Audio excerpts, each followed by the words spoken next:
Hello, Marvel Heroes fans. Welcome to the second episode of Managing Your Stash. And in the first episode, I talk about some of the artifacts that you can keep and some of the artifacts that you can just either sell it off or just keep one or two. And this episode, we are going to talk about rings and costume core as well. I personally found this type of item eat up a lot of space.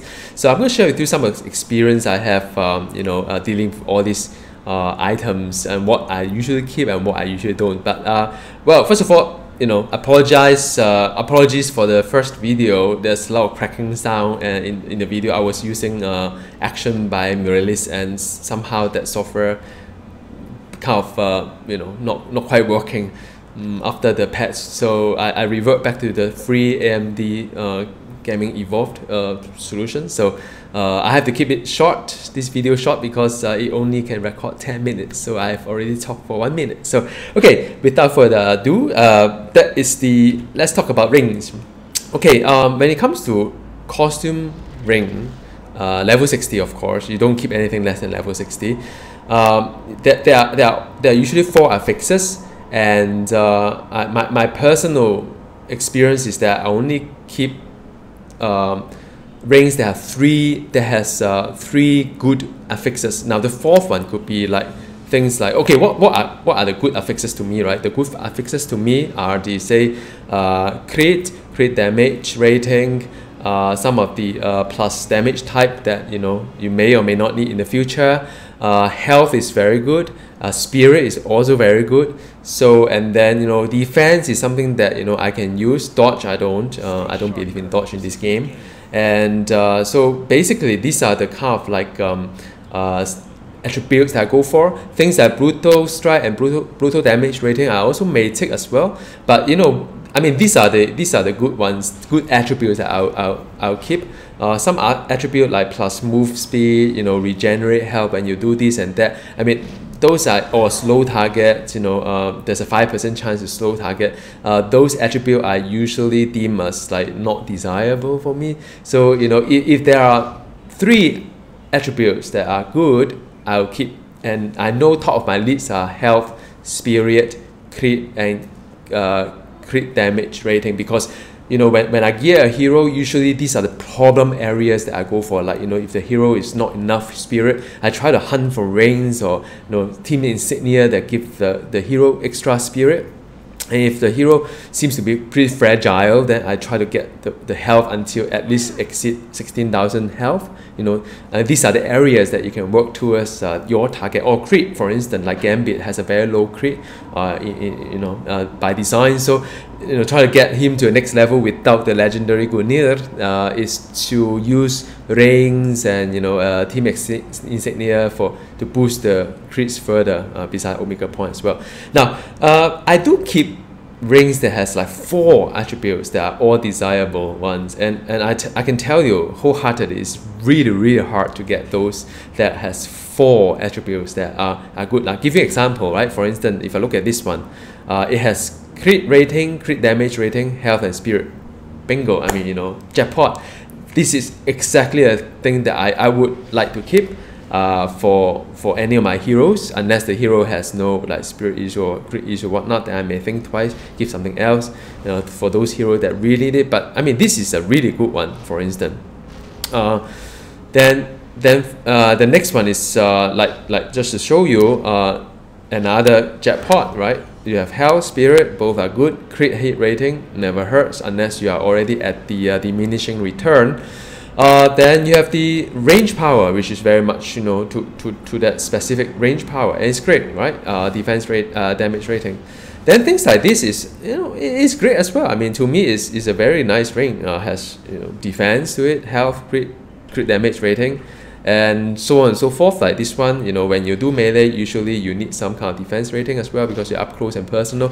So these are very relevant rings. But whether the rolls are good or not, that is a different different thing. And even the one that my cable right now is using, health, crit hit rating, range, and power, because cable does both range and area as well. So if you look at some of this, like it's a range and area for Vortex Granite, And this range benefit both, but bear in mind that there are some single target that only have one basic range, so that you can only benefit the range part of it. But this is a good range. For instance, for example, this is a good range, but it's very hard to just aim for. If you throw away anything without this kind of very nice attribute, you probably end up with not many rings. So my kind of advice is that work with your inventory, but do keep a kind of a good range of rings that you may use in days to come when you gear up a hero. But always health, crit damage rating,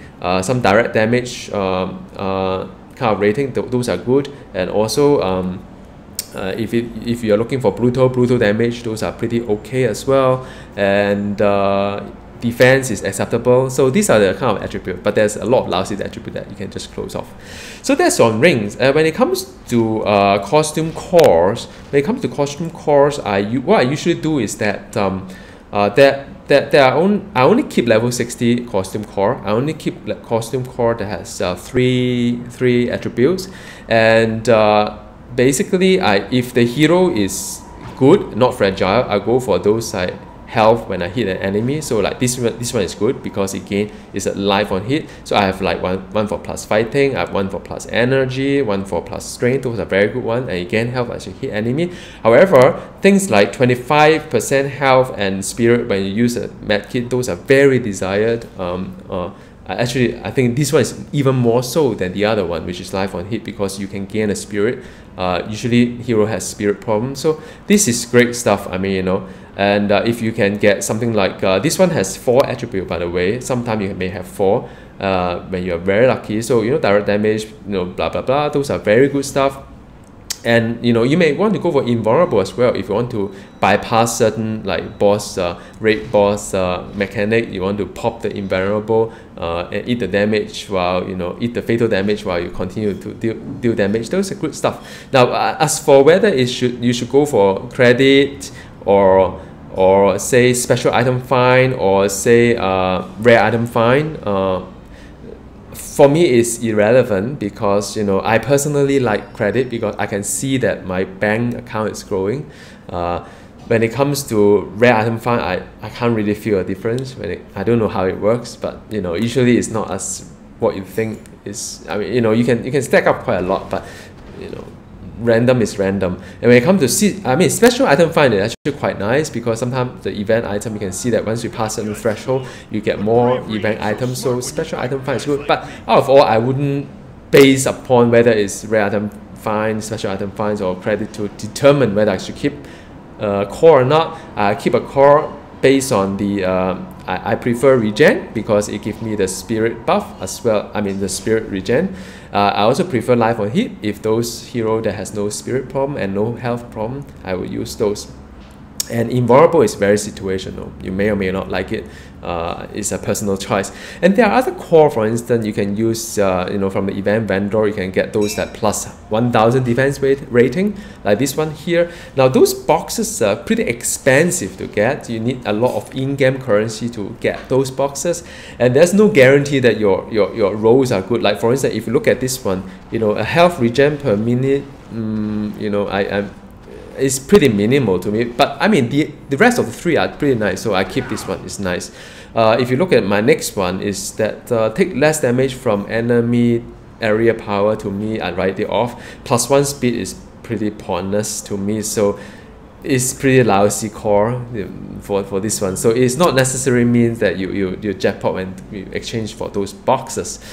So yeah, I mean, I better stop here because I know my counter is hitting 10 minutes soon, and it's great that I keep it short and sweet. I think I prefer to stay with this free-to-use software to record my video. So yeah, I mean, I talk about reigns and talk about cores, and work with your inventory. You don't need to stock up too many of these items, and always keep and hunt for the one that is really precious, and don't get stressed up by so many reigns, and you could keep this, you keep that. Have a very defined criteria for yourself. So you need 3 good attributes or 4 good attributes. Those for the reigns, and it's up to you. But don't get stressed up by the inventory. Really, just sell things off, and never look back, and you feel a lot lighter that way. At least I do. Hope you enjoy this one. I'll do more later. Bye.